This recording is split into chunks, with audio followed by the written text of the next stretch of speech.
everyone, welcome back to Xylem. Welcome back to the world of English. നിങ്ങളുടെ സ്വന്തം നാച്ചു സാറാണ്. നിങ്ങൾ ആരോടും പറയില്ലെങ്കിൽ ഞാനൊരു സ്വകാര്യം പറയാം.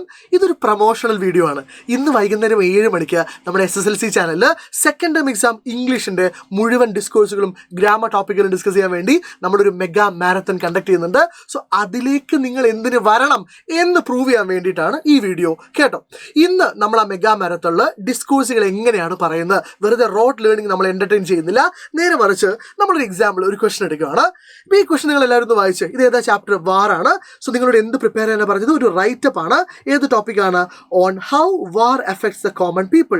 എങ്ങനെയാണ് സാധാരണക്കാരായ മനുഷ്യരെ വാർ എഫക്ട് ചെയ്യുന്നത്, ഇതാണ് ചോദ്യം. ഓക്കെ ആണല്ലോ.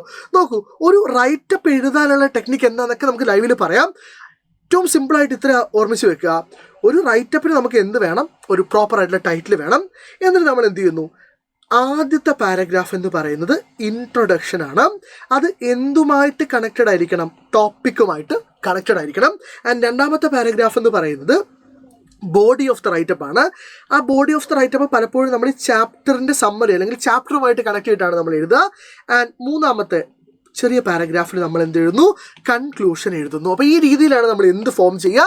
ഒരു റൈറ്റപ്പ് ഫോം ചെയ്യുക. എന്നാൽ ഇന്നത്തെ ലൈവിൽ ഞാൻ നിങ്ങൾക്ക് അഡീഷണൽ ആയിട്ട് കുറച്ച് കാര്യങ്ങൾ കൂടെ തരും. അത് ഒന്നാമത്തെ കാര്യം A+ പോയിന്റുകളാണ്. എല്ലാ ചോദ്യത്തിനും എല്ലാ ചാപ്റ്റേഴ്സിനും നിങ്ങൾക്ക് ഞാൻ A+ പോയിന്റ്സ് തരും. ഫോർ എക്സാമ്പിൾ ഇവിടെ നോക്കൂ, ഈ പറയുന്ന 7 പോയിന്റ്സ് 1 2 3 4 5 6 പോയിന്റ്സ്. ഈ 6 പോയിന്റ്സ് നമ്മൾ എന്ത് ചെയ്യുക? പഠിച്ചു വെക്കുക, അല്ലെങ്കിൽ ഒന്ന് ഓർമ്മിച്ച് വെക്കുക. ഇതിൽ 2-3 പോയിന്റ്സ് വെച്ചിട്ട് നിങ്ങൾക്ക് ഇതൊരു റൈറ്റപ്പ് ആയിട്ടോ അല്ലെങ്കിൽ ഒരു റിവ്യൂ ആയിട്ടോ അല്ലെങ്കിൽ ഒരു സ്പീച്ച് ആയിട്ട് പോലും ചോദിക്കുമ്പോഴും നിങ്ങൾക്ക് എന്ത് ചെയ്യാം? ഇത് വെച്ചിട്ട് എഴുതാം. നോക്കൂ, ഈ points. War brings fear and worry to ordinary people. യുദ്ധം സാധാരണക്കാരെ മനുഷ്യർക്ക് എന്ത് കൊണ്ടുവരുന്നു?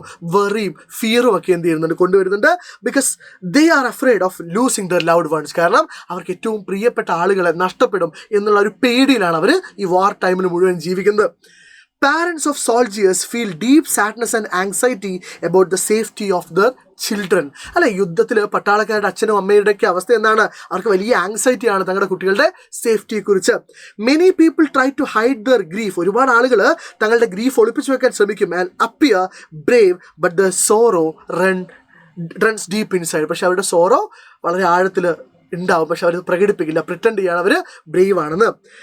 Even strong words of patriotism cannot remove the pain of parents who fear losing their children. അല്ലെ, തങ്ങളുടെ കുട്ടികളെ നഷ്ടപ്പെടും എന്നുള്ള പേടിയിൽ ജീവിക്കുന്ന ആളുകൾക്ക് ഈ പറയുന്ന രാജ്യസ്നേഹത്തിൻ്റെ പാട്രിയോട്ടിസത്തിൻ്റെ സ്ട്രോങ് വേർഡൊന്നും അവരെ ഹെൽപ്പ് ചെയ്യില്ല. Parents struggle to accept their children's duty to the country. അല്ലെ, രാജ്യത്തോട് കുറേ ഉത്തരവാദിത്തങ്ങളുണ്ട്, പക്ഷെ അത് അക്സെപ്റ്റ് ചെയ്യാൻ, കുട്ടികളുടെ രാജ്യത്തോടുള്ള ഉത്തരവാദിത്തം അക്സെപ്റ്റ് ചെയ്യാൻ പാരൻസിന് പറ്റണമെന്നില്ല. Especially when it is their only child. മിക്കവാറും അതവരുടെ ഒരു കുട്ടിയൊക്കെ ആകുന്ന സമയത്ത് അവർക്ക് സങ്കടം സഹിക്കാൻ പറ്റില്ല എന്നുള്ളൊരു സിനാരിയോ. ആൻഡ് ലാസ്റ്റ് പോയിന്റ് നോക്കൂ, war does not only take lives on the battlefield. ഇതാണ് എൻ്റെ ഗോ ടു സെൻറ്റൻസ്. നോക്കൂ, war does not only take lives on the battlefield. യുദ്ധം ബാറ്റിൽ ഫീൽഡ് മാത്രമല്ല ജീവൻ എടുക്കുന്നത്, പിന്നെയോ it also wounds the hearts of mothers, fathers and children waiting at home. So വീട്ടിൽ കാത്തിരിക്കുന്ന അച്ഛന്മാരുടെയും അമ്മമാരുടെയും കുട്ടികളുടെ ഒക്കെ ജീവൻ എന്ത് ചെയ്യുന്നുണ്ട്? അതെടുക്കുന്നുണ്ട്. It brings endless pain to ordinary people everywhere. മനസ്സിലാവുന്നുണ്ടോ? അതിനർത്ഥം ഈ A+ പോയിന്റ്സ് നിങ്ങൾ 6 പഠിച്ചു വെക്കണമെന്നാണോ? വേണ്ട, ഒരു 2-3 നല്ല പോയിന്റ്സ് പഠിച്ചു വെക്കാം. അപ്പോൾ നിങ്ങൾ ചോദിക്കും, sir what about the content? അപ്പോൾ കോണ്ടന്റ് ഒന്നും എഴുതണ്ടേ? കോണ്ടന്റ് എഴുതാനുള്ള പരിപാടി നമ്മൾ ആദ്യം പഠിപ്പിക്കും. ഓരോ ചാപ്റ്റർ നമ്മൾ കൃത്യമായിട്ട് എന്ത് ചെയ്യും? ഏത് രീതിയിലാണ് സ്ട്രക്ചർ ചെയ്യേണ്ടതെന്ന് പറയും.